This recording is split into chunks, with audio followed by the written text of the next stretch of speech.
Hola amigos, bienvenidos a otro episodio más. Esta vez hablaremos de Luffy y de los integrantes de su tripulación, los Sombrero de Paja. Como ya saben, comenzaré el video leyendo los comentarios de las personas que sean miembros del canal. Si tú quieres que tu comentario tenga prioridad, te invito a que te hagas miembro del canal. Ahora sí, empecemos con los Sombrero de Paja. El primer comentario es de Héctor González. Toda la tripulación de los Mugiwara me encanta. Uno de mis favoritos, y de muchos, es Zoro. Me gustaría que dieras tu opinión de este increíble personaje y nos dijeras qué piensas. ¿Él es el vicecapitán o es Sanji? Un saludo. Un saludo también para ti, Héctor González. ¿Sobre qué pienso de Zoro? A mí me encanta este personaje. Creo que es de mis favoritos de todo One Piece, no solo de los Mugiwara. Mi opinión sobre él es que está bastante bien trabajado.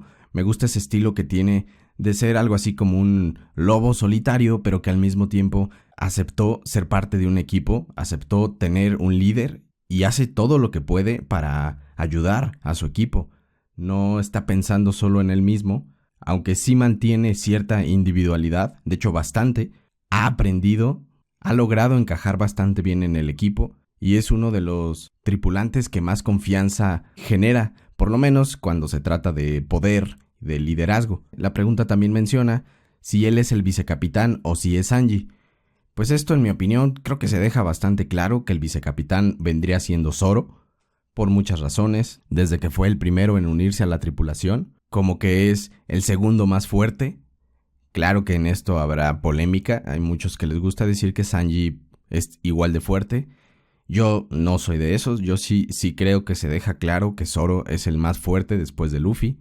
Y hay muchas ocasiones en que se nota ese liderazgo que tiene Zoro y que incluso presiona a Luffy a que se comporte como el capitán que se supone que es.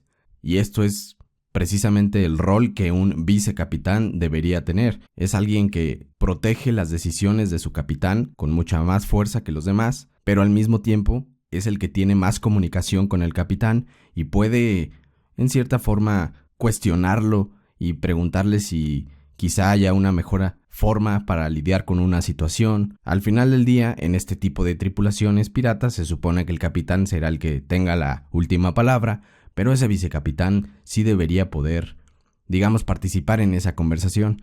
La tripulación de Luffy es bastante igualitaria en muchos sentidos, en que todos pueden decir su opinión, todos pueden contradecir a Luffy, pero hay situaciones, digamos, de mucha más tensión, en donde se ve que Luffy es el que toma el mando porque él es el capitán, y si no, se ve que Zoro toma las riendas del asunto.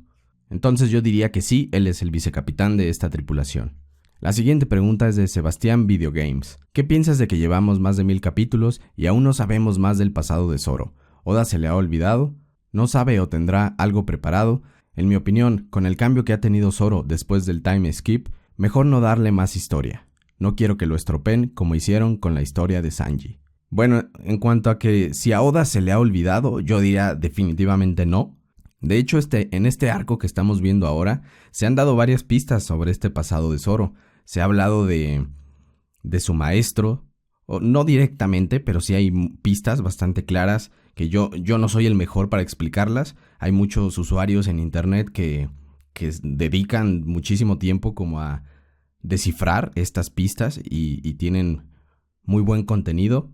Por ejemplo, hay un usuario de Twitter que se llama Arthur. Creo que también lleva el nombre de Library of Ohara, la librería de Ohara.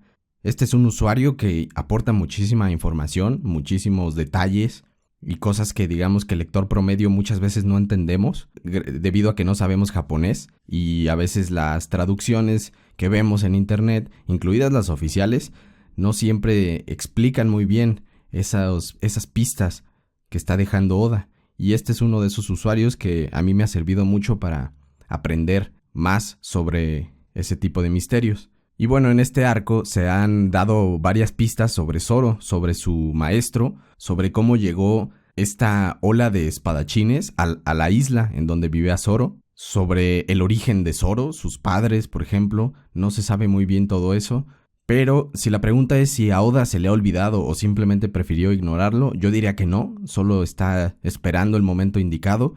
Muchos asumíamos que en el arco de Wano se iba a explicar por completo, o casi por completo, todo este pasado de Zoro. La verdad es que aún no se ha explicado mucho, pero sí se han dado varias pistas. Entonces creo que aún hay posibilidad, aún hay tiempo para que se expliquen más cosas sobre el pasado de Zoro. A mí me gustaría saber más sobre este personaje. Se me hace bastante interesante.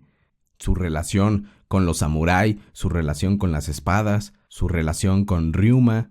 Hay varios puntos que pueden desarrollarse y darle un pasado bastante atractivo, digamos, a Zoro.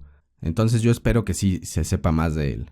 La siguiente pregunta es de Man Exxon. En mi opinión, creo que Nami está muy infravalorada, cuando en realidad es de las mejores Mugiwaras, si no la mejor. Su pasado y trasfondo es excelente, y tiene un buen desarrollo, además de que su personalidad la vuelve muy carismática y nunca se sale del personaje. Además de que Nami en varias ocasiones actúa como capitana, así como a veces hacia Zoro, y lleva las riendas de la tripulación. Además de que su broma, que la caracteriza, tiene un porqué bien escrito, aunque parece que los fans solo la ven por sus pechos, y Oda no ayuda cuando cada vez que puede la intenta mostrar sin ropa. Creo que es cierto que, en general, Luffy, Zoro, Sanji pueden brillar más en la serie y a ojos de los fans, pero si la pregunta es si Nami está infravalorada, yo diría que no, principalmente basándome en que acaban de hacer una encuesta de popularidad, me parece que es a nivel mundial y que fue muy muy grande, muy bien organizada. Yo no participé, la verdad nunca voté por nadie, pero sí estuve viendo que se le daba mucha importancia y en esa encuesta Nami tiene el tercer lugar, solo siendo superada por Luffy y el mismo Zoro. Entonces, viendo en el excelente lugar en el que quedó, con miles de votos, creo que no se le podría decir que esté infravalorada. Muchos le tienen gran cariño a este personaje, por varias razones, como porque es uno de los integrantes de la tripulación originales, porque, pues como dices, es atractiva, y eso también, pues genera fans. Y también porque sí desempeña papeles importantes como ser la navegante, es una de las funciones más importantes de la banda, ya que el objetivo real de Luffy para convertirse en el rey de los piratas, pues sí, obviamente es importante tener, por ejemplo, un espadachín o un músico, pero el navegante, al final del día, se podría decir que es uno de los papeles más importantes para el sueño de Luffy. En cuanto a la personalidad de este personaje, ahí creo que es donde tal vez a muchas personas no les caiga bien, por decirlo de una forma, ya que tiene pues esta actitud a veces bastante hostil o bastante violenta con sus mismos compañeros o con su capitán, pero en los momentos de mayor importancia siempre se ha visto bastante fiel a la tripulación. Yo no la considero entre mis personajes favoritos, siendo honesto, ni siquiera entre la tripulación de Luffy. De hecho, creo que yo la tengo en mis últimos lugares. Pero eso no estoy tratando de decir que es un mal personaje, simplemente a mí me agradan mucho más, pues la mayoría de los otros sombrero de paja. La siguiente pregunta es de Mark Suárez Molina. ¿Cuál fue el pasado que más te gustó de los Nakama? Pues entre mis favoritos yo diría que están el de Robin, el de Brook y el de Luffy. El de Luffy me refiero principalmente a lo que vimos en su infancia con Sabo y con Ace, no tanto lo que vimos cuando conoció a Shanks, que aunque sí es muy importante, pues eso no fue gran cosa en cuanto a desarrollo de su historia como niño. Es decir, ahí vemos de los momentos más importantes de su vida, como cuando Shanks perdió el brazo y cosas así. Pero realmente no, me refiero a que no explica demasiado sobre cómo fue la infancia de Luffy o su pasado. Creo que la historia que vimos que tuvo con Sabo y Ace es realmente el que se considera como el pasado de Luffy. Estos tres me gustan bastante. El de Luffy me gusta porque salen muchos personajes que se hicieron muy importantes, como Ace, Sabo, Garp, Dragon, y porque se ve que está conectado a varios de los temas que van a ser los más cruciales para el final de la historia de One Piece, como todo el tema de los nobles, del abuso y de la discriminación, de los pobres, de los revolucionarios, del gobierno. Entonces creo que para el final de la historia este será uno de los pasados más importantes. El de Brook me gustó mucho porque es uno de los más trágicos. De hecho, quizás el más trágico, por lo menos para mí.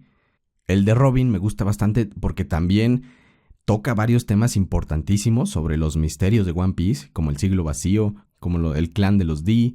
Vemos a grandes personajes como Aokiji, Akainu, el tema de estos académicos o investigadores que estaban tratando de entender el pasado de la humanidad. Se me hizo muy interesante. A mí me gustan mucho todo ese tipo de temas, como de antropología o arqueología.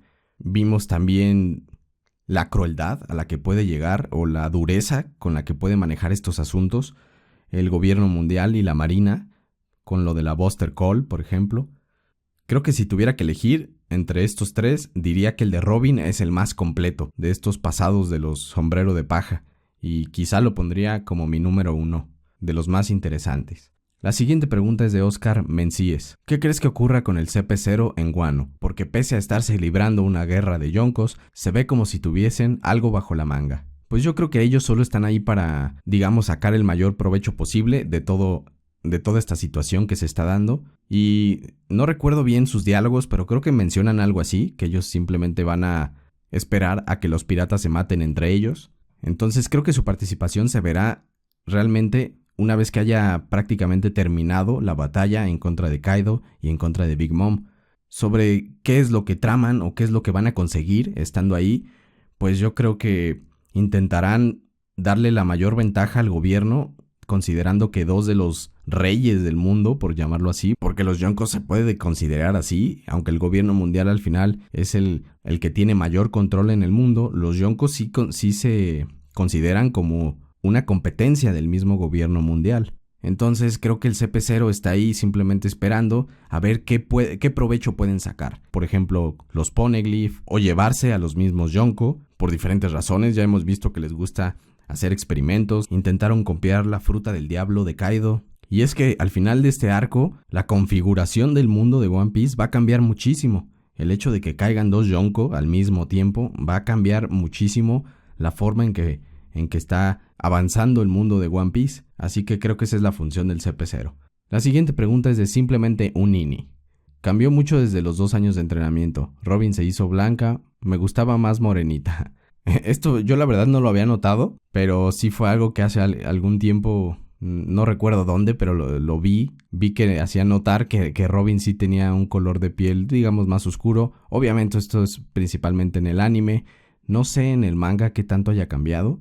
No recuerdo, por ejemplo, las portadas a color, que sí tienen colores elegidos por el mismo Oda. No recuerdo si ahí también sufrió ese cambio de ser claramente morena, digamos, a un color de piel mucho más claro. Pero en el anime sí hubo un cambio más drástico. Y bueno, la verdad es que a mí no me molesta, pues no es algo que me dé muchas cosas a pensar. Lo que sí no me ha gustado tanto es que aún no se revele mucho sobre Robin y sobre qué estuvo haciendo en esos 2 años, sobre qué información debe traer y que le puede servir muchísimo a Luffy. Eso sí quisiera que la verdad ya nos revelen un poco más. Supongo que Oda sabrá cuál es el mejor momento, pero yo espero que ya sea pronto. El siguiente mensaje es de José Natanael Martínez Almazán. ¿Zoro tiene como siguiente paso ser samurái o es su camino únicamente el de un espadachín? Pues es que depende cómo hagas esta diferenciación entre ser un samurái y ser un espadachín. Aquí estoy seguro que habrá muchas opiniones diferentes en cómo separar estos dos términos o en si de verdad es necesario separarlos. Y te lo digo porque hay discusiones de años y años sobre qué personaje o qué personajes de One Piece se les puede considerar espadachines y cuáles no se les debería considerar espadachines. Por ejemplo, ¿Shanks es un espadachín o no? Y si sí lo es, entonces ¿por qué Mihawk es el número 1 del mundo si Shanks debería ser más fuerte que Mihawk?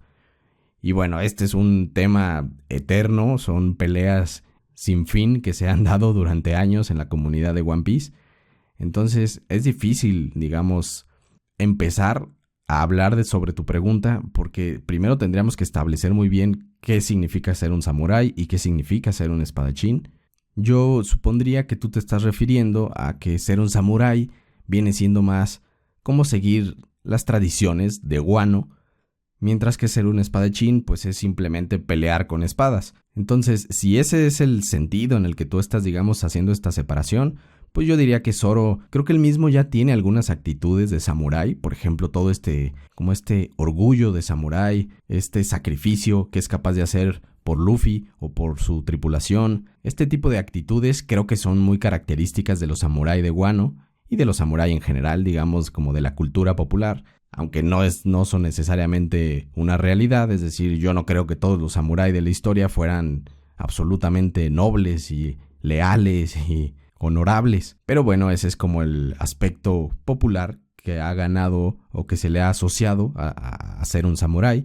Entonces creo que Zoro, desde antes de llegar a Wano, ya traía muchos de estos conceptos consigo mismo. Y bueno, esto puede estar relacionado con que hay pistas de que Zoro o de que la familia de Zoro puede venir de Wano, y de que su mismo maestro y las habilidades de espadachines que se estaban enseñando en la isla de Zoro parece ser que vienen de un samurái que salió de Wano y que viajó por el mundo y llegó a la isla de Zoro.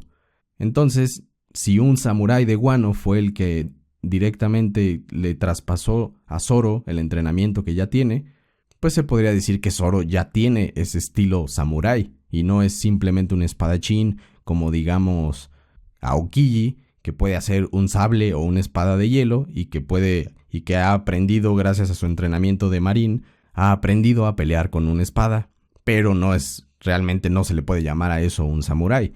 Entonces, creo que Zoro sí tiene ahí un peso más fuerte o un acercamiento más directo en cuanto a los samurái. También se ha visto que tiene muchas similitudes con Oden, así que creo que ese es otro factor que se puede considerar. El siguiente mensaje es de Rafael Bartolón. Para ti, ¿cuál saga tiene mejor desarrollo y por qué?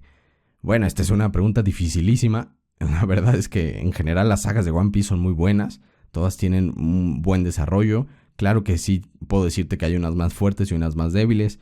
Para mí, entre las más débiles y para muchísimas personas, está la de la isla de los hombres pez, o no estoy seguro cómo le llamaban en español, pero ese arco en donde conocen a Shirahoshi y todas las demás sirenas. Creo que muchísima gente pues ya ha dado esta opinión de que consideran que esa fue la saga más, pues como menos interesante, por decirlo de una forma, que en realidad hay momentos muy importantes en ese arco, como lo de Joy Boy, como lo de los Poneglyph, como lo de los Reyes Marinos, lo de Poseidón. Sí está llena de momentos que van a tener muchísimas repercusiones, pero en general yo sí la pondría entre los arcos que menos me emocionaron.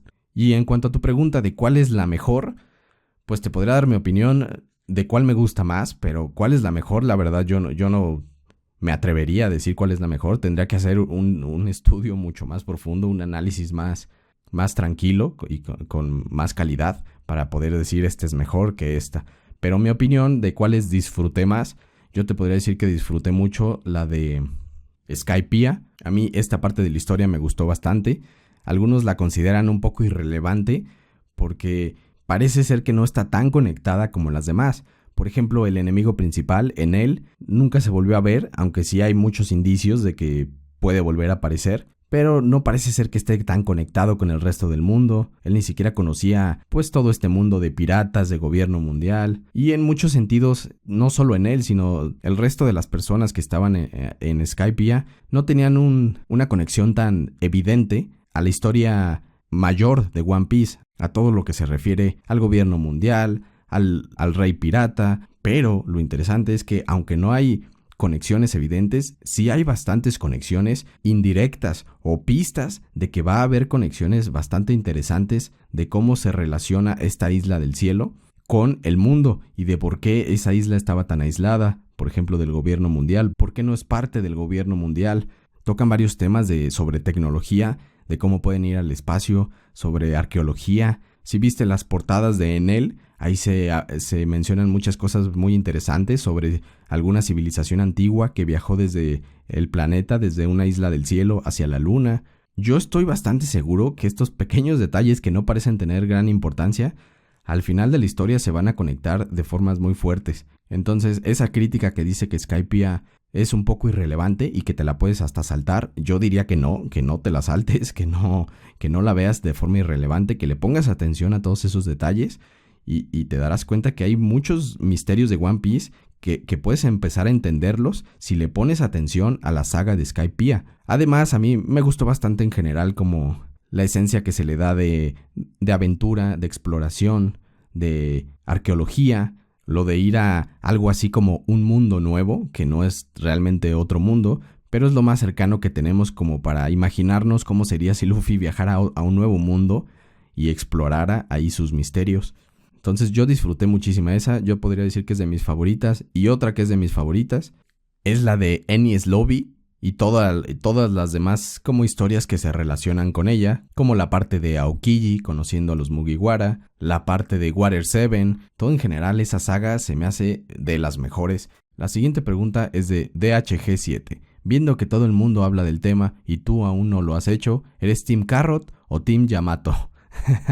Pues yo no veo la necesidad de hacer equipos. De hecho, es algo que yo en general estoy bastante en contra de unirme a un equipo. Pero bueno, si me preguntas qué personaje me gusta más, a mí me gusta muchísimo más Yamato. Se me ha hecho más interesante. Yo a Carrot sinceramente ni le he puesto tanta atención. Entonces no te puedo decir tanto de si me gusta o no me gusta, sino que realmente no le he puesto mucha atención. Quizás si vuelvo a leer esos capítulos donde se habla más de ella, quizá le agarre más gusto a ese personaje. Pero por el momento no me llamó demasiado la atención y Yamato sí me ha gustado bastante. Y estoy esperando ver con muchas ansias qué va a pasar respecto a su relación con Kaido. La siguiente pregunta es de Syncro GR. ¿Crees que habrá nuevos tripulantes? ¿Quién o quiénes serán en tu opinión? Bueno, con esto de los tripulantes está todo ese tema de que en algún punto se dijo que serían solamente 10, pero que no se estaba seguro si se referían a Luffy más otros 10 o a 10 contando a Luffy. Yo creo que en este sentido Oda no se va a limitar y que si quiere integrar a más personas lo va a hacer. Sobre si yo creo que va a haber más, sí podrían unirse todavía más personas, quizá no muchas más, pero por lo menos una. Creo que todavía hay tiempo suficiente y hay historias suficientes que se tienen que desarrollar como para que se una otro personaje y se pueda dar esa buena relación y que se sienta como parte de la tripulación.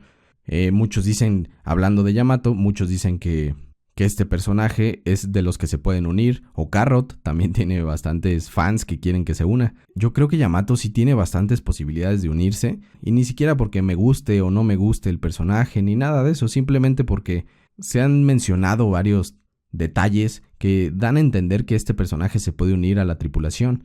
Por ejemplo, el hecho de que sea un fan de Oden y que quiere en cierta forma vivir como él, pues nosotros ya sabemos que Oden se unió no a una, sino a 2 tripulaciones pirata y que viajó por el mundo. Entonces sería muy coherente que Yamato haga lo mismo. Entonces yo creo que sí se pueden unir más personajes y si me preguntas en este momento a quién le veo más posibilidades, yo diría que a Yamato. La siguiente pregunta es de Iván Ortiz. Cuando conocimos a Brook, este llevaba bastante tiempo muerto y cuando estaba vivo, Roger era un novato. Y lo de God Valley fue hace 40 años y nos dicen que su ubicación desapareció del mapa, pero el barco donde estuvo Brook omitió ese evento porque estaba varado. ¿Es posible que Brook sepa cuál isla era God Valley o tenga un mapa en ese viejo barco que aún conserve esa isla? Esto es bastante interesante, yo la verdad no lo había pensado, no había considerado el hecho de que podrían tener mapas en donde aún estaba registrada esa isla, pero el tema de God Valley creo que va más allá de que solo la hayan borrado de los mapas y que por eso digamos que ya no se conozca. Al menos lo que entendí cuando se dijo que la isla ya desapareció es que literalmente desapareció, no solo de los mapas, sino que se cambió de lugar. Eso es digamos lo que yo en general entendí. No es que haya sido destruida, sino que se llevó a otro lado. Entonces ahora viene la pregunta de cómo pueden mover una isla entera. Y bueno, siendo el gobierno mundial, los reyes del mundo, pues creo que debe haber formas como para que logren algo así. Creo que es posible que Brook haya escuchado sobre esa isla en su pasado. Sí, creo que podría ser posible de que si en algún punto empiezan a hablar de esa isla, quizá Brook mencione que él había escuchado sobre esa isla, así como escuchó de un novato llamado Roger. Pero hablando de si tienen un mapa o si tenían un mapa para saber dónde estaba, ahí entra lo que mencioné. Creo que la isla en realidad fue cambiada de ubicación, entonces sería pues ya inútil en cierta forma tener un mapa de dónde estaba antes. Además, la pregunta también dice, ¿crees que Franky sepa algo más de Oden o Gold D. Roger, ya que los conoció y ellos se mostraron amigables con él? A mí me gustaría ver que en este momento que están en Wano, Franky en algún momento mencionara a Oden. Eso se me haría un buen detalle. Pero que tenga algo así como un secreto muy importante, pues no sé, no creo que Oda vaya a usar ese recurso. La pregunta también dice, ¿cuál sería tu emparejamiento de versus de los Mugiwara contra Kurohige? En algún momento sí intenté pensar en estos emparejamientos, pero la verdad es que hay personajes que simplemente yo no pude llegar a una buena conclusión de con quién van a pelear. Te puedo decir los que sí sospecho que van a pelear, pero creo que son personajes que realmente todo mundo sospecha lo mismo. Por ejemplo, Teach contra Luffy, obviamente. El otro sería Shiryu contra Zoro. Van Auger contra Usopp. Katarina Devon podría ser contra Nami o contra Robin. Yo me iría un poco más, que sería contra Robin. Dokkyu, por ser el doctor, automáticamente pues se puede pensar que contra Chopper. San Juan Wolf, creo que podría decirse que contra Jinbe. Burgess, creo que podría quedar bien en contra de Sanji. Lafitte, pues simplemente basándome en su físico, quizá podría quedar con Brook, pero pues es una razón bastante débil, no te podría asegurar nada. Y los demás se van haciendo cada vez más difíciles. Ávalo Pizarro y Vasco Shot, no estoy seguro. A partir de ahí ya la verdad no veo muchas pistas que de verdad me hagan tener un buen argumento. Entonces, hasta el momento creo que esos serían mis emparejamientos. Y por último, la misma pregunta también dice: ¿crees que al acabar Wano, Zoro continuará con Enma o recuperará a Shusui? Yo creo que se quedará con Enma. Se dijo bastante claro que no les gustaba que haya usado a Shusui, aunque él no se la robó, pero no les pareció muy bueno que él la haya estado usando. Y pues tal cual ya vimos que se la quitaron, pero le dieron una espada como recompensa por haber regresado a Shusui y por estar ayudando a todo el país de Wano. Entonces tampoco creo que le vayan a quitar a Enma, se me haría bastante injusto, digamos. Entonces no, sinceramente yo no creo que recupere a Shusui. A mí sí me hubiera gustado, a mí me gustaba bastante ver a Zoro con esa espada, pero pues bueno, ya tuve que aceptar que la perdió y ya veo difícil que la recupere. La siguiente pregunta es de Cristian Loaiza. ¿Qué piensas de Luffy como personaje y cómo esto influyó en el resto de su tripulación? A mí Luffy me agrada bastante.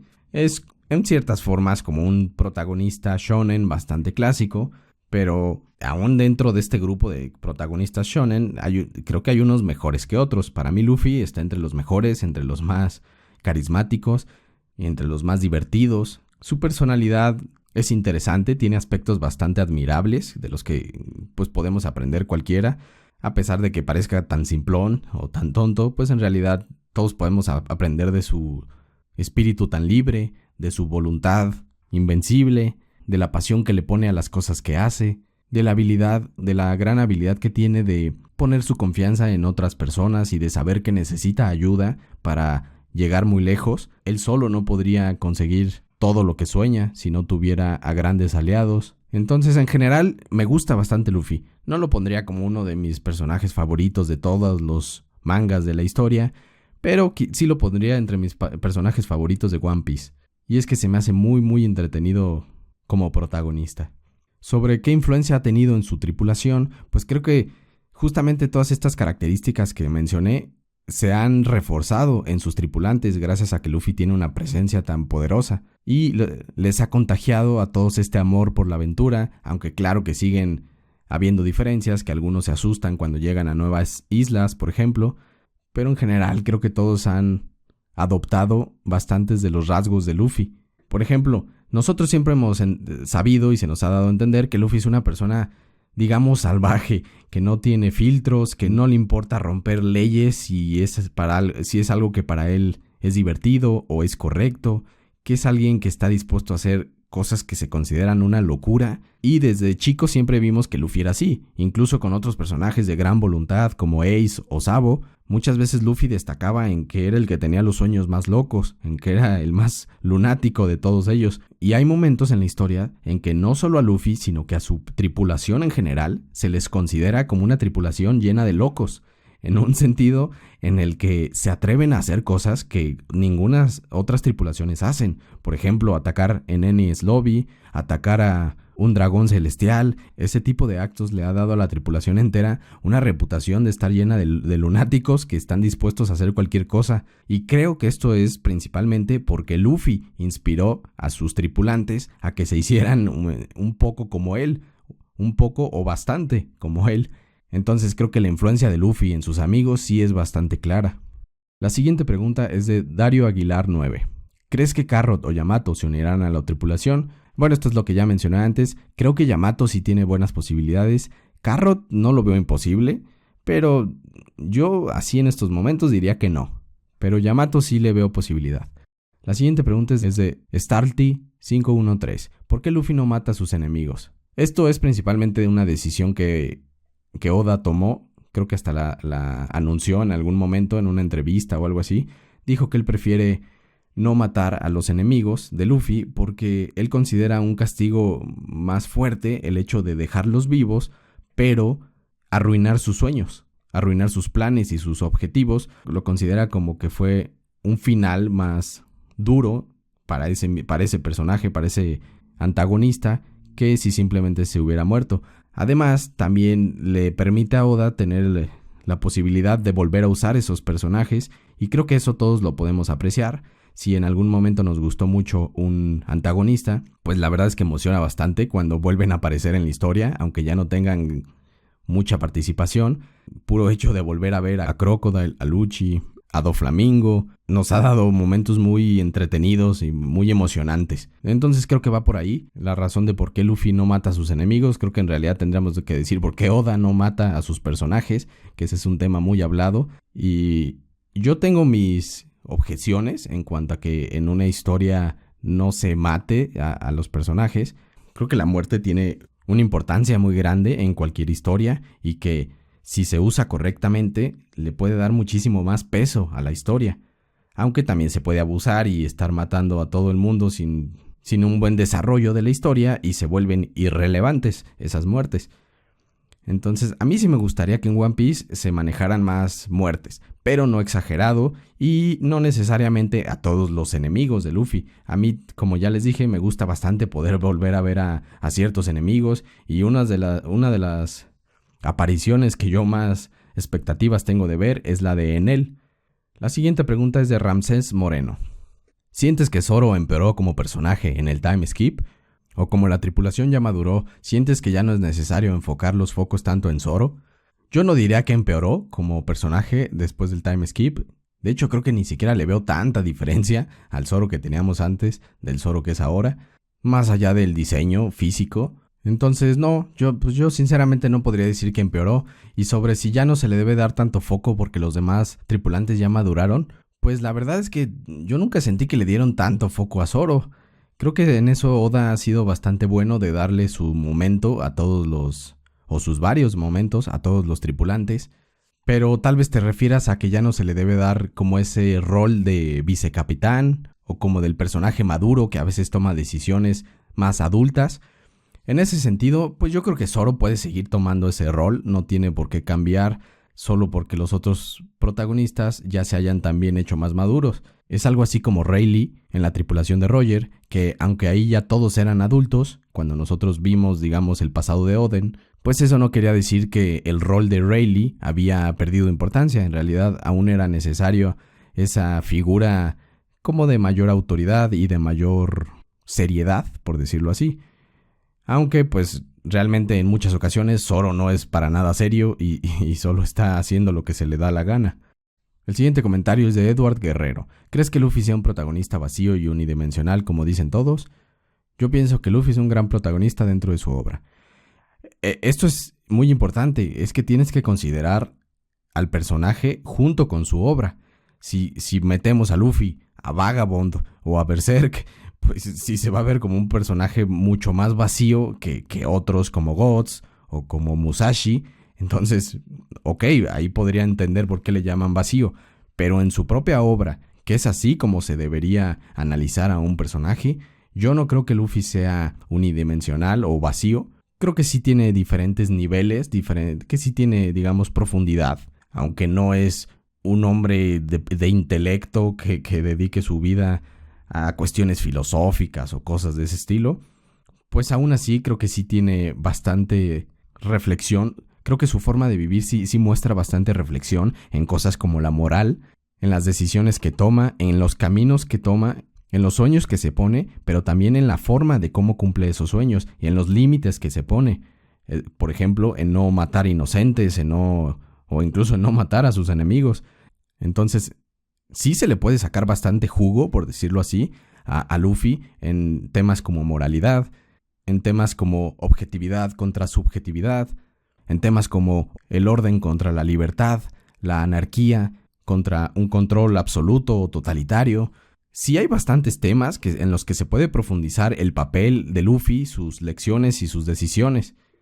Entonces yo definitivamente no lo vería como un personaje vacío, pero siempre se debe entender que un personaje se juzga o se analiza en su contexto completo, es decir, con su historia y sus otros personajes. El siguiente comentario es de Josué Santana. Me gustaría un análisis de Usopp. Es la representación de una persona de este mundo dentro del universo de One Piece. Creo que sí se le podría ver como una persona real dentro de un mundo de locos y de monstruos, pero no necesariamente cualquier persona real sería el equivalente a Usopp. Creo que nuestro mundo también está lleno de locos, también está lleno de gente muy ambiciosa, que podrían tener, digamos, jugar un papel diferente al que tendría Usopp si estuvieran en el universo de One Piece. Pero, hablando de Usopp ya específicamente, sí se me hace un gran personaje. Un análisis de Usopp sí se me haría interesante. De hecho, lo tengo, digamos, en mi lista de personajes a los que me gustaría analizar. Así que quizá en un futuro sí vean un análisis del buen Usopp. El siguiente comentario es del señor Julián. ¿Crees que algún Mugiwara, a excepción de Luffy, ya está a nivel de Enel para derrotarlo? ¿O cuál crees que le puede dar pelea? Bueno, en estos momentos de la historia, si te refieres a lo que está pasando hoy en Wano, sí, definitivamente creo que ya hay personajes que podrían vencer a Enel. Por ejemplo, Zoro, Sanji, Jinbe. Estos tres creo que definitivamente lo vencerían.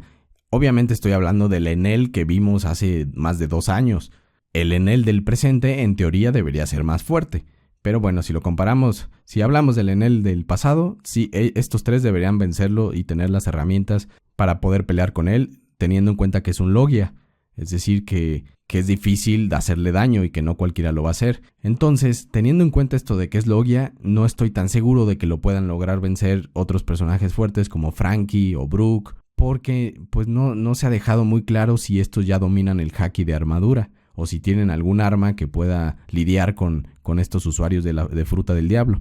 Creo que en cuanto a quién es más poderoso que Enel, yo diría que Zoro, Sanji y Jinbe son más poderosos que el Enel que vimos en su momento en Skypiea. Y sobre quiénes podrían ya darle pelea, yo diría que Franky podría darle pelea, pero no sé si le podría ganar por el hecho de que no sé si Franky ya cuente con haki de armadura. Y los demás personajes creo que seguirían perdiendo con él. Aunque han avanzado mucho, la realidad es que la fruta de Enel era tremendamente fuerte y sí tenía un alto poder de ataque. Entonces creo que sigo viendo muy difícil que Robin, Nami, Chopper, Usopp puedan, digamos, soportar más de 2 o 3 ataques de Enel. Sigo viéndolo bastante difícil. La siguiente pregunta es de Eric Pérez. ¿Cómo crees que Oda le va a dar una conclusión a los Mugis? ¿Cuál es el personaje que más crees que va a tener más protagonismo en los próximos arcos? Saludos. Bueno, saludos, Eric Pérez. Sobre cómo creo que Oda le va a dar una conclusión a los Mugis, pues creo que ya está empezando a darles conclusiones, pero va a ser un movimiento, digamos, poco a poco. Por ejemplo, Sanji en muchas formas ya ha tenido algunas conclusiones importantes, aún puede desarrollarse más, aún tiene sueños que cumplir, pero en algunas de las cuestiones como más fundamentales de su personaje ya vimos cierta conclusión.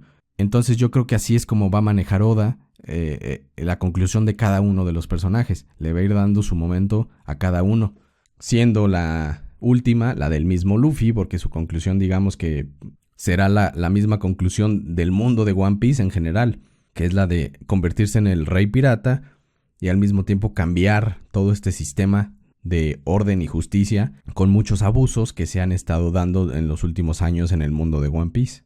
Sobre cuál es el personaje que más creo que va a tener protagonismo en próximos arcos, pues creo que aún se necesita darle protagonismo a Usopp, por ejemplo. Se necesita ver qué va a pasar entre él y su padre, qué va a pasar entre él y la isla de los gigantes.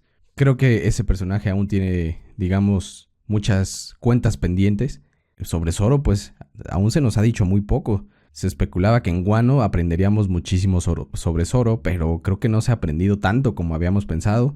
Así que creo que en lo que queda de Wano todavía podría profundizarse más en Zoro, pero para próximos arcos definitivamente gente como Usopp y como Luffy serían los que más protagonismo tendrán en cuanto a desarrollo de sus sueños y de sus historias. El siguiente comentario es de Said Flowers.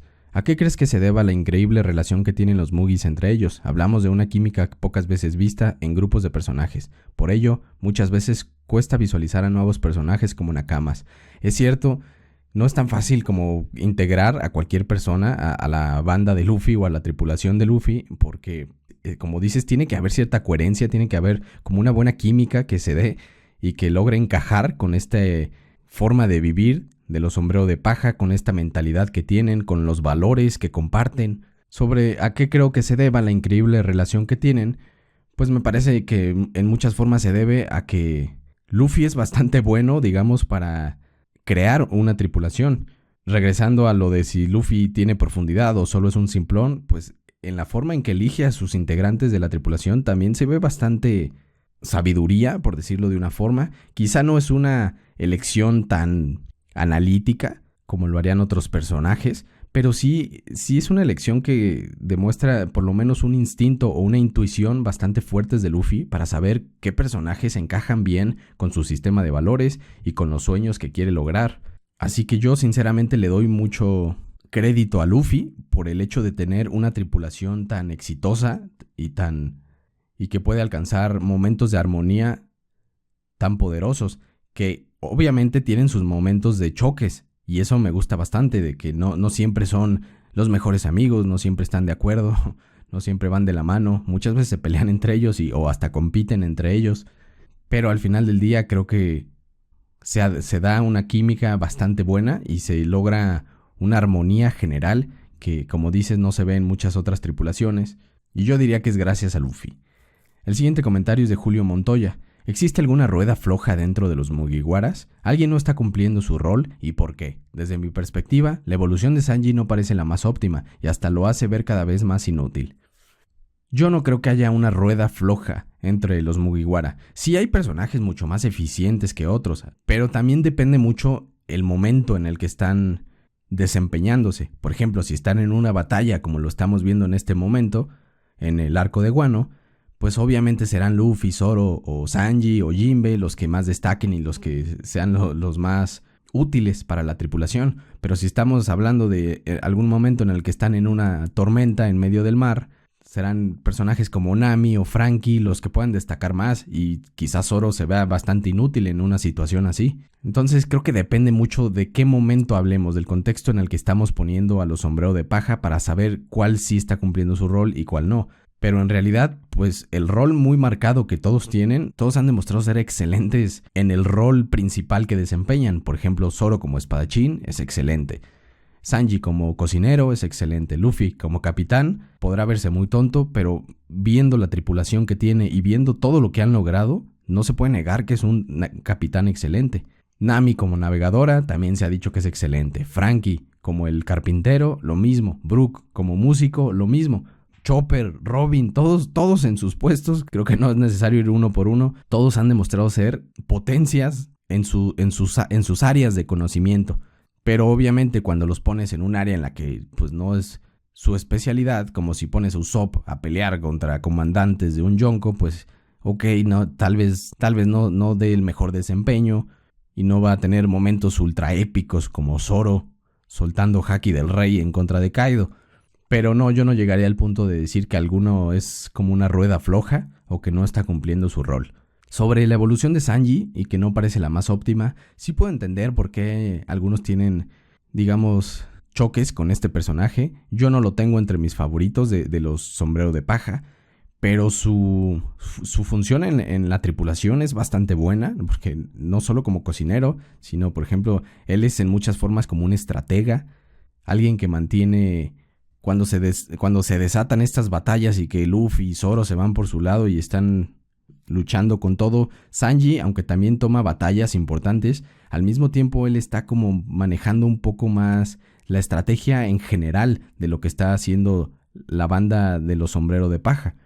Por ejemplo, en estos momentos vimos que ahora él está protegiendo a Zoro y está viajando de un lugar a otro decidiendo según quién necesite más su ayuda. Sobre si es inútil o no, pues tal vez te estás refiriendo, por ejemplo, a los momentos cuando se encuentra con mujeres y cuando tiene que pelear contra mujeres. Creo que es ahí donde se usa mucho la palabra de que Sanji se ve como un inútil. No sé si a eso te refieras tú, pero muchísima gente sí se refiere a eso. Y bueno, pues creo que sí es justo decir que en cierta forma se vuelve inútil en esa situación. Pero al mismo tiempo, creo que Sanji es tan bueno en otras áreas y es tan eficaz que, bueno, se le puede permitir ser inútil cuando se trata de pelear a golpes contra una mujer. Entonces creo que no se le puede castigar de forma tan fuerte, siendo que es muy eficaz en otras áreas. Es, por ejemplo, como si decimos, bueno, ¿por qué Luffy no es más inteligente para cuestiones de cómo descifrar los poneglyph? Como sí lo era Roger. Nosotros vimos que aunque Roger no era un académico del estilo de las personas de Ohara, Roger sí era bastante más analítico y más investigador de lo que se ha mostrado Luffy. Entonces podríamos decir que Luffy es un inútil si lo analizamos en el contexto de descifrar los poneglyph, pero pues creo que tenemos que mantener una perspectiva más amplia. Y entonces Sanji, en una perspectiva amplia, a mí Sanji sí se me hace muy útil y una excelente aportación a la tripulación. Más allá de que no sea mi personaje favorito de esta tripulación, sí creo que tiene un rol muy muy importante. El siguiente comentario es de Pedro R. Considerando el avance que tiene Luffy como personaje hasta donde va el manga, ¿qué crees que le pueda pasar por usar tanto el poder de su fruta? Por ejemplo, con la segunda marcha. No recuerdo exactamente, pero tenía un efecto a largo plazo no muy bueno. ¿Crees que su tiempo de vida se haya cortado por ese uso excesivo de su fruta? Pues se supone que sí le afectaba como su esperanza de vida. O al menos algo así se dijo cuando apenas creó esa habilidad. Pero fue un poco extraño porque tiempo después fue dominando mucho mejor esa técnica y cada vez la hacía con más facilidad, que parecía, o por lo menos se sentía, como que ya no le estaba afectando, ya no le estaba como quitando esperanza de vida, ni afectando de ninguna forma. Entonces la verdad no sé si Oda haya cambiado un poco de parecer en cuanto al Gear Second o segunda marcha.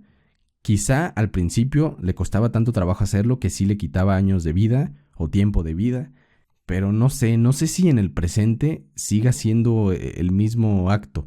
Yo creo que sí le sigue dando cierto desgaste, pero como ya la tiene mucho más dominada, no estoy seguro si Oda todavía lo está manejando de la misma forma, con esa misma preocupación de que le está quitando tiempo de vida. Pero más allá del Gear Second, creo que en muchas formas Luffy siempre se lleva al límite cuando se trata de sus habilidades. Se queda sin haki, inventa nuevas transformaciones de su fruta, y creo que esto en algún punto sí va a tener alguna repercusión y sí nos van a decir que quizá Luffy, no sé, tal vez se enfermó, tal vez no va a vivir tanto tiempo. Pues sí podría haber como una posibilidad que en algún punto Oda tomara esa ruta y nos dijera que nos mostrara las repercusiones por el hecho de que Luffy haya llevado sus habilidades al límite tantas veces. La pregunta también dice: también, como dato, no sabemos la causa por el cual Roger murió, solo se supuso que estaba enfermo. No quiero indagar, pero solo es un dato curioso. Sí, exacto, no sabemos qué enfermedad tal cual es la que tuvo, o cuál fue la causa de esa enfermedad. Entonces, es posible que se relacione con que usó demasiado sus poderes o algo por el estilo. Supongo que por eso lo comentas, porque puede estar relacionado con lo que le puede pasar a Luffy. Y de hecho, otro personaje que vimos que tuvo una enfermedad pues hasta cierto punto misteriosa, que no se nos explicó, y que era alguien extremadamente poderoso, es Barba Blanca. Entonces también podría hacerse como la hipótesis de que Barba Blanca usó tanto su haki o su fruta que terminó enfermo. Pero al mismo tiempo hay otros personajes que han llegado a esos niveles de poder y que no se ve que estén enfermos o así. Por ejemplo, Garp o Sengoku o Big Mom o Kaido. No sé si esas enfermedades misteriosas estarán relacionadas con el uso de sus poderes, pero pues tendremos que esperar para ver. El siguiente comentario es de Said Flowers. Leyendo el último capítulo del manga, ¿cómo crees que reaccionen los Mugis a Luffy derrotado otra vez? En especial Zoro y Sanji, que tuvieron un diálogo en el capítulo anterior referente a que Luffy ganaría la pelea. Pues sí, de hecho hasta a mí me pareció un poco gracioso que se mostraron tan seguros de que sí, Luffy va a ganar. Obviamente, claro que él va a ganar al final. Y unos minutos después lo vemos completamente derrotado. Pero es que creo que esto se refiere como... Es decir, no necesariamente está mal lo que dijeron Zoro y Sanji. Yo creo que todavía se va a cumplir lo que ellos dijeron. Que fue algo así como que al final Luffy claro que va a ganar. Luffy, claro que va a lograr sus objetivos y derrotar a sus oponentes. Entonces, aunque en este round, por decirlo así, Luffy ya perdió, creo que el comentario o la fe que tienen Zoro y Sanji sigue vigente y sigue siendo válida en el sentido de que es obvio que en algún punto Luffy va a ganar. Aunque haya perdido en este momento, todos asumimos que en algún punto sí va a lograr derrotar a Kaido. Pero ¿sobre qué pensarán en estos momentos si se dan cuenta de que Luffy está derrotado? Pues creo que les sorprendería, sí se preocuparían bastante, sobre todo pues por la salud de su capitán, por su bienestar, pero no creo que esto vaya a romper la fe o la confianza que tienen en su capitán. Ya hemos visto a Luffy perder muchas veces, ya hemos visto, sus mismos tripulantes ya lo han visto ser derrotado varias veces, y esto no detiene la voluntad de Luffy y no detiene esa confianza que se ha desarrollado de su tripulación por su capitán. Porque, como digo, esto se va más a verlo como en un contexto más general. Es decir, yo creo que nadie pensamos, ni siquiera incluidos a los mismos tripulantes de Luffy, nadie piensa que Luffy siempre va a ganar cada batalla en la que se meta. O sea, sabemos que a veces será superado, sabemos que muchas veces va a ser derrotado, pero lo que se dice es que al final Luffy gana.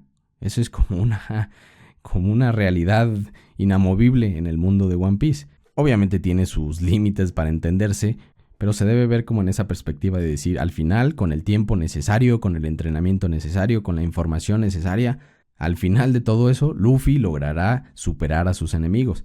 Y es que pues realmente sí se nos ha dicho eso, que el potencial de Luffy es para estar entre los 3 personajes más fuertes de la serie, quizá el más fuerte. Entonces, pues sí es una buena apuesta seguir diciendo que Luffy va a ganarle a Kaido, aunque haya sido derrotado en este round.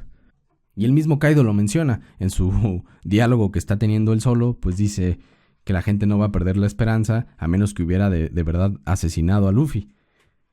Y es que es cierto, no solo de que no pierdan la esperanza, sino que el mismo Luffy se puede hacer aún más fuerte y volver y ahora sí derrotar a Kaido. Entonces yo creo que sí les va a preocupar, pero más que nada por la salud inmediata de Luffy. Pero creo que solo hasta ahí llegaría como la preocupación o las dudas que tengan sobre Luffy. El siguiente mensaje es de Eric. ¿Crees que al final de la serie pueda morir un Mugiwara? Yo diría que sí. Hay varias teorías sobre quién va a ser el que muera. Digamos que las que más me han convencido a mí son las opciones de Luffy o Usopp. A mí me cuesta la verdad algo de trabajo imaginar que Oda mataría a alguno de los tripulantes, incluso si fuera una gran muerte, una muerte satisfactoria y que le haya permitido cumplir sus sueños a ese personaje, por ejemplo. Aún así, me cuesta trabajo pensar que Luffy va a quedar vivo y que alguno de sus tripulantes muriera. Eso específicamente me causa un poco de problema, pero por el otro lado, no me causa tanto problema imaginar que sea Luffy el que muera y que sus tripulantes sobrevivan y lo recuerden, digamos, con cariño, como que, nuestro capitán. O sea, lo mismo que le pasó a Roger. Eso sí lo veo más posible, pero que se le muera a Luffy uno de sus tripulantes y que él tenga que seguir viviendo así.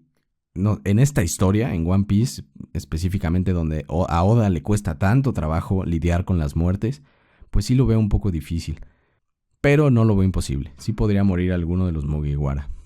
La siguiente pregunta es de Said Flowers. Viendo que en las grandes tripulaciones piratas suele haber más de uno con Haki del Rey, y en los Mugi sabemos que Luffy y Zoro lo tienen, ¿será factible que alguno más lo tenga? Hemos visto a Sanji y a Usopp liderar grandes grupos de personas, prácticamente sin querer. ¿Será algún indicio a tomar en cuenta? Mi opinión es que ya ningún otro integrante tendrá Haki del Rey.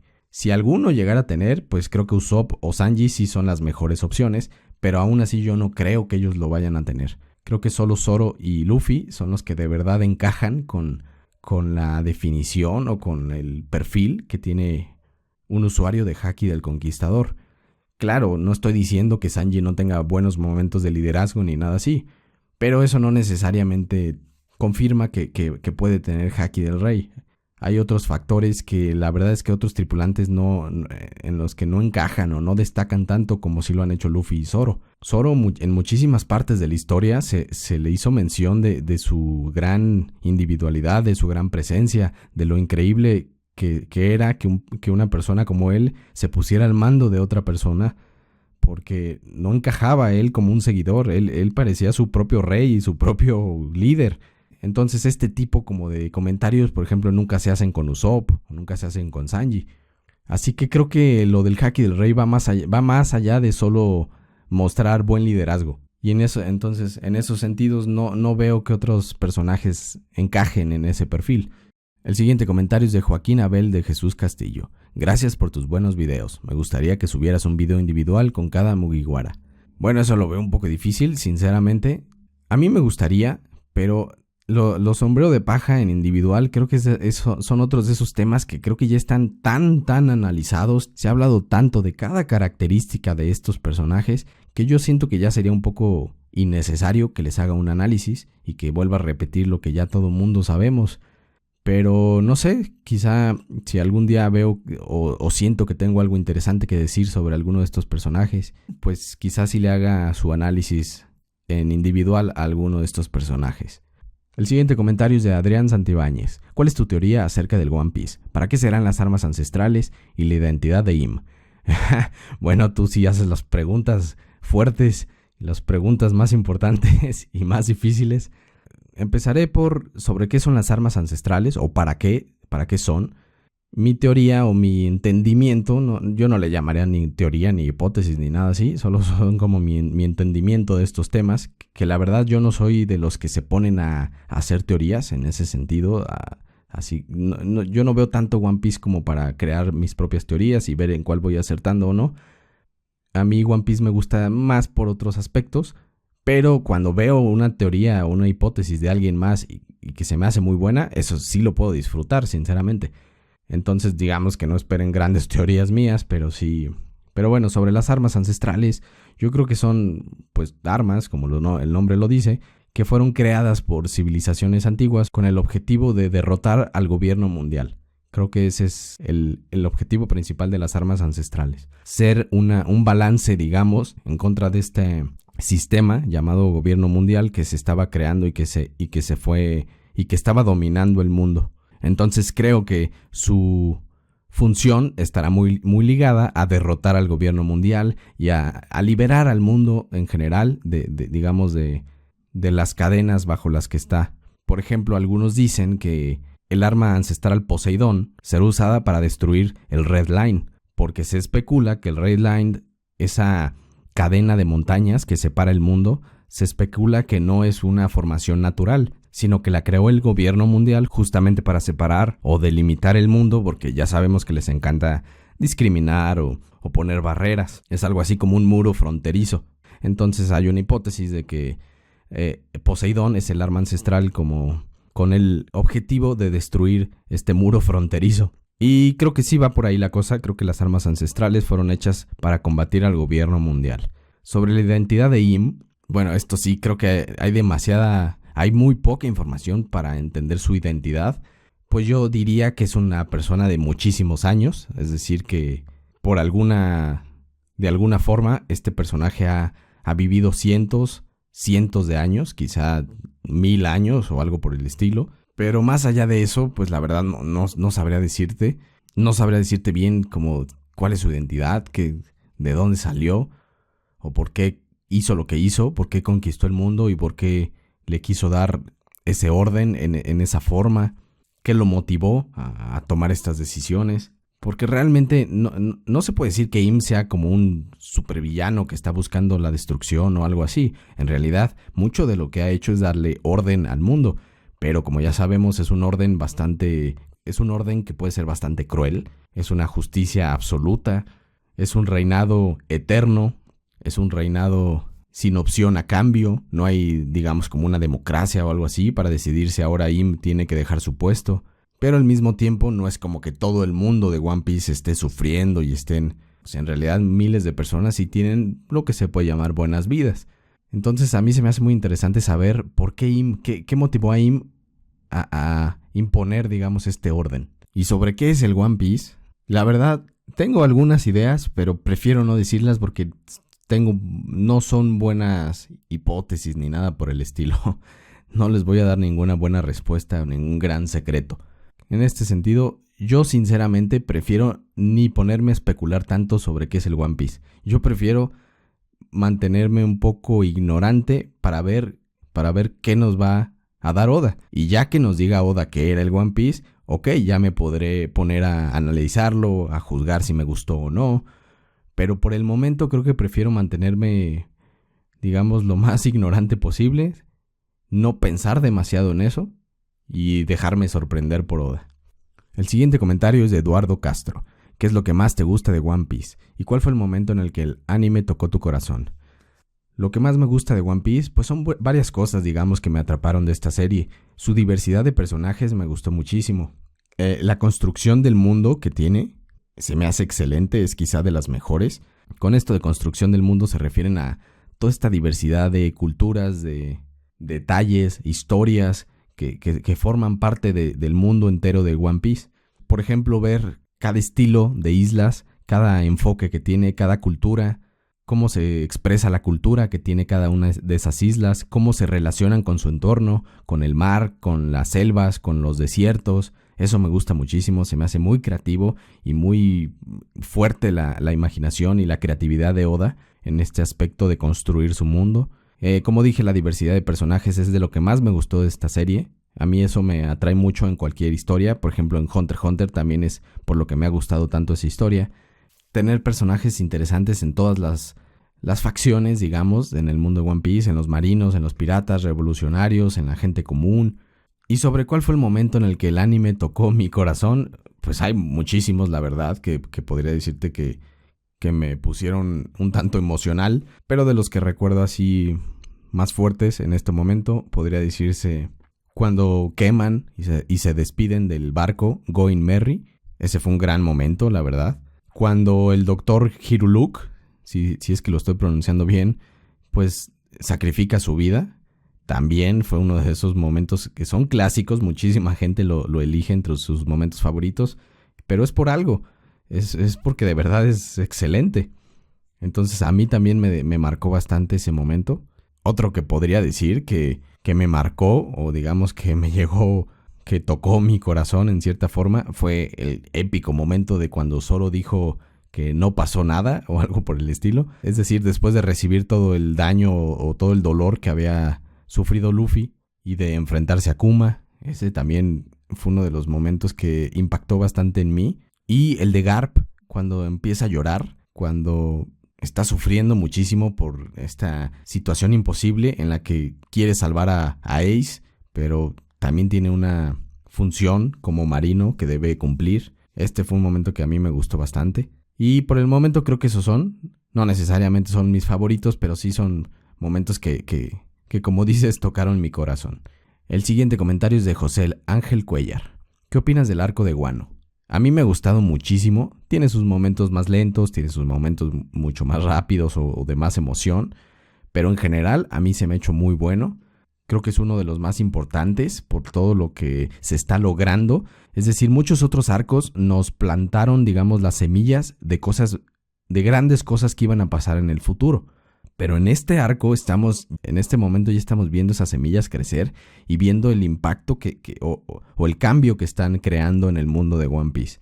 Entonces se me hace importantísimo este arco y yo lo estoy disfrutando bastante. Hay momentos en que, pues la verdad no me atrapa tanto o hay temas que no me atrapan tanto, pero en una perspectiva general sí se me hace un excelente arco.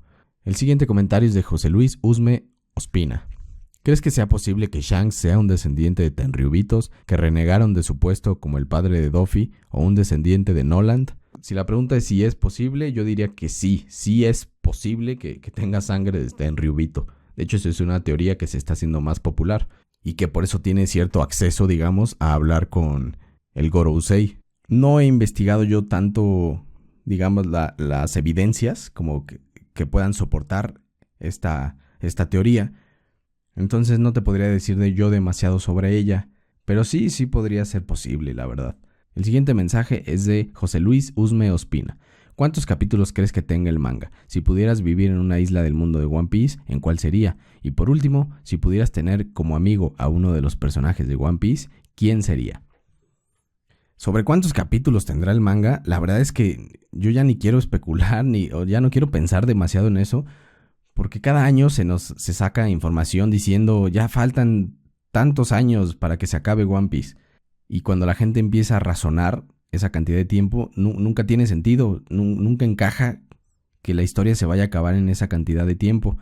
Y luego el siguiente año vuelven a decir, vuelven a sacar información y tal vez cambia un poco lo que dijeron antes. Entonces la verdad yo ya preferí como que olvidarme de cuánto tiempo le queda a One Piece, cuántos años va a tener, cuántos capítulos va a alcanzar, porque es demasiado cambiante como lo que se nos dice.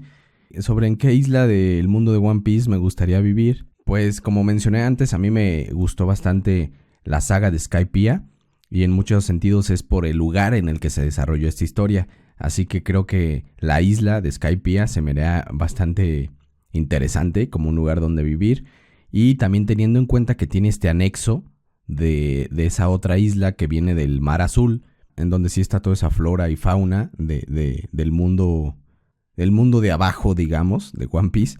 Entonces también se vuelve como muy interesante que tienes como un poco de los dos mundos, una isla del cielo y una isla del Mar Azul. Y esa isla del Mar Azul está llena de vestigios arqueológicos y de flora y fauna muy interesante. Entonces para mí sería muy entretenido vivir en Skypiea. Hay muchas otras islas que se me harían muy interesantes para visitar o conocerlas, pero como tu pregunta va más dirigida a vivir, creo que por el momento me quedo con esa opción, con Skypiea. Y sobre si pudiera tener como amigo a uno de los personajes de One Piece, ¿quién sería? Bueno, hay muchísimos personajes que creo que sería muy divertido de tener como amigos, de vivir aventuras como ellos.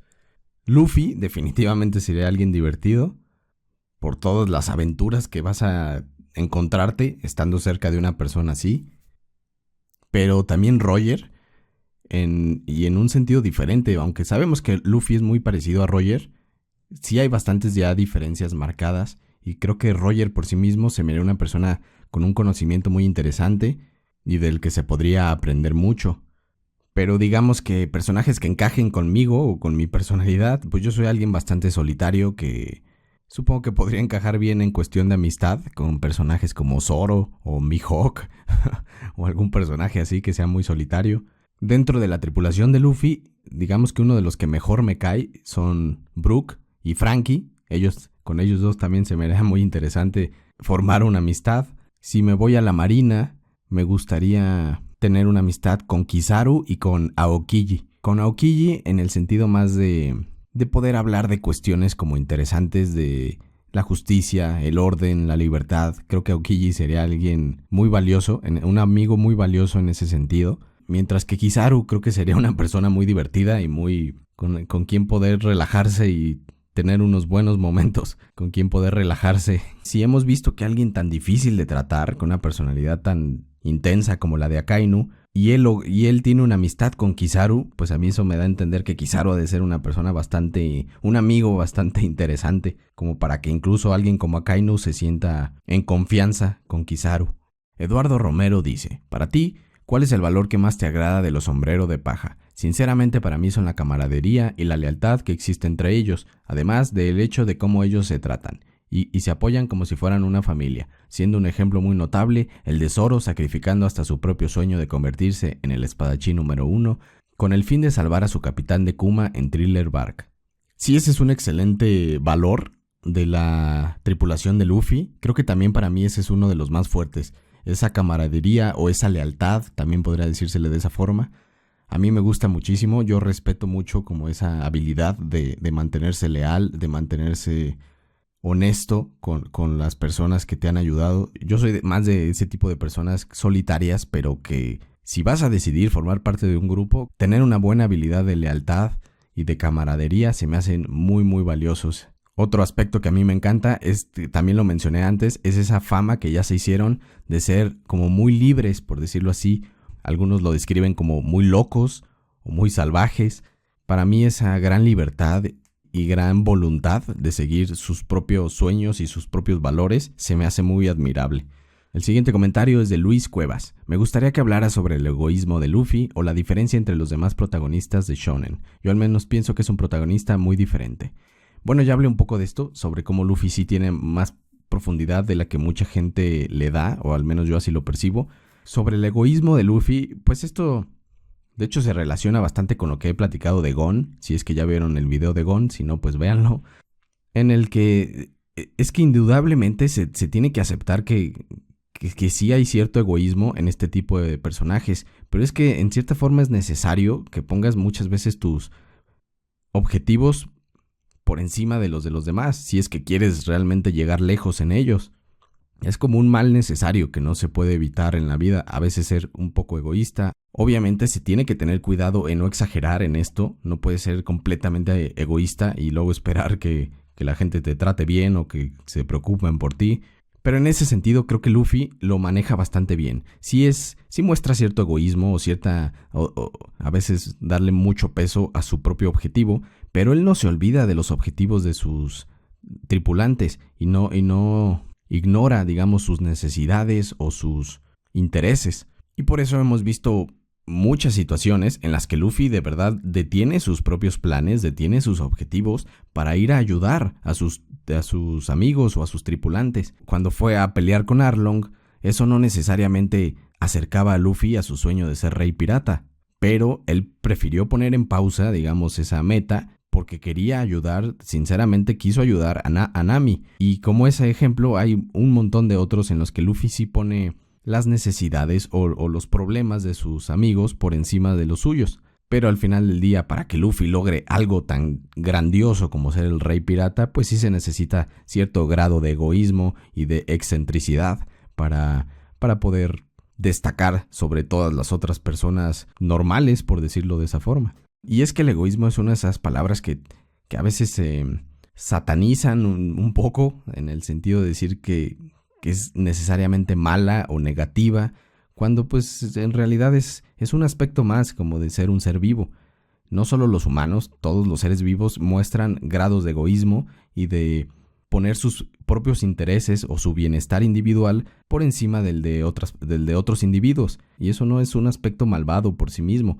Se puede exagerar, se puede llevar una vida en la que tú exageres esto y lo pongas como una necesidad tan fuerte, la de siempre tú tener el protagonismo, que siempre tus objetivos sean la prioridad, y entonces sí se vuelve ya un problema. Pero fuera de esos casos, la verdad es que el egoísmo es una característica bastante normal que poseemos no solo los humanos, sino los seres vivos en general. Pasa lo mismo con la discriminación, por ejemplo, que automáticamente la asociamos con algo malvado, algo injusto, algo que no se debe hacer, pero la realidad es que discriminamos todo el tiempo, no solo entre personas, sino sobre qué alimentos vas a comer, sobre qué animales son peligrosos y cuáles no, sobre qué países son más peligrosos para visitar y cuáles no.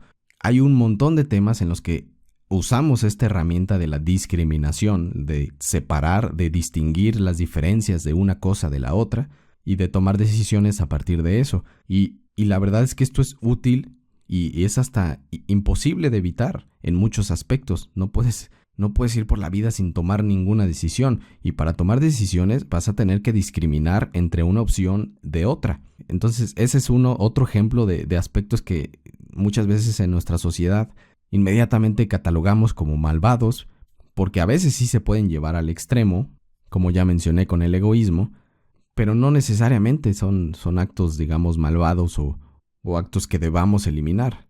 Y de nuevo, la discriminación no solo la aplicamos los humanos, otros seres vivos también discriminan, también deciden, distinguen, separan una cosa de otra, un ser vivo de otro.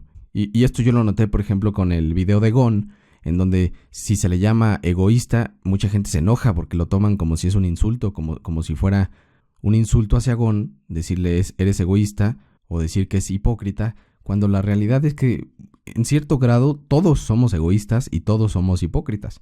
Y de hecho es necesario que seamos en cierto grado hipócritas.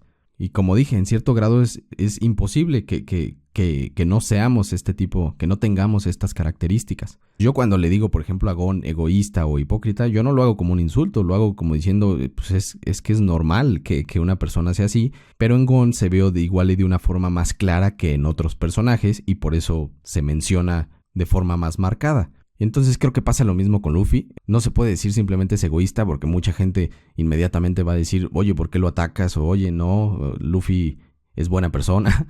Pero es que el egoísmo no es una característica solo de los malos, ni tampoco la hipocresía. Entonces, a mí me gustaría que se extendiera más en nuestra cultura el entendimiento de este tipo de términos y que no se encapsulen automáticamente en las cosas malas y en las que no tienen ninguna utilidad, porque no es real. La realidad es que sí tienen una utilidad y por algo es que existen. Y es a partir de entender ese origen y esa utilidad que podemos ir diciendo, que podemos ir reconociendo los momentos en que ya se salen de control o que ya se exagera, cuando ya se es demasiado egoísta, cuando ya se discrimina de forma horrible. Pero se necesita entender de forma mucho más amplia el origen y el significado de esa característica. El siguiente comentario es de Pastor RR. Análisis de la filosofía en One Piece, como lo que representa la libertad para un rey pirata o para la marina. Bueno, creo que estos temas ya los toqué bastante en videos como el de Roger o como el de Barba Negra. Ahí me parece que toqué esos temas de libertad y de cómo hay diferentes libertades y de cómo las representan los personajes de One Piece. Como la libertad de Barba Negra no es exactamente igual a esa libertad que busca Luffy o a la libertad que busca Garp. Entonces yo te recomendaría que le des una revisada a esos videos. Giza de 88 dice: ¿quién es tu Mugiwara favorito? Yo sinceramente no soy tanto de poner como listas de favoritos, pero pues te puedo decir los 3 que más me gustan. No serán en orden, pero esos 3 son los que más me han gustado. Y son Luffy, Zoro y Usopp. Los siguientes, digamos, más cerca serían Franky y Brook. Pero en general la verdad es que sí me gustan todos los sombrero de paja. David de la Cruz dice: ¿crees que One Piece es una obra maestra? Ya es una leyenda, pero no creo que sea una obra maestra. Bueno, mi opinión sobre esto es que es difícil llamar a una obra maestra, porque a veces se usa demasiado fácil esa palabra y creo que debería dejarse para las obras que de verdad hayan demostrado una gran superioridad por el resto de las demás. En primer lugar, creo que no puedo decir que es una obra maestra, algo que todavía ni siquiera está terminado. Todavía van a quedar varios años de historia de One Piece y creo que es importante ver lo que va a pasar en todos estos años, y creo que aún no es justo decir si es una obra maestra o no. La siguiente pregunta es de Robert Cianogen. ¿Crees que Luffy pueda tener un tercer round con Kaido o alguien más peleará con el Yonko? Yo creo que sí tendrá un tercer round. Hay una similitud entre lo que le está pasando con Kaido, de que ya perdió 2 veces con él, con lo que le pasó con Crocodile, que también primero perdió 2 veces y de formas bastante fuertes o brutales, y luego ya al final le logró ganar. Creo que algo así será lo que pase con Kaido. Y bueno, amigos, creo que ya va más tiempo, creo que incluso del video de Killua. Entonces por el momento cerraré aquí estas preguntas. Les recuerdo que si no alcancé a leer tu pregunta, una forma de que te asegures de que lea tu pregunta es haciéndote miembro del canal. Como siempre, les agradezco muchísimo que participen en estos videos y por el momento terminaremos este video aquí. Les agradezco por escuchar este video.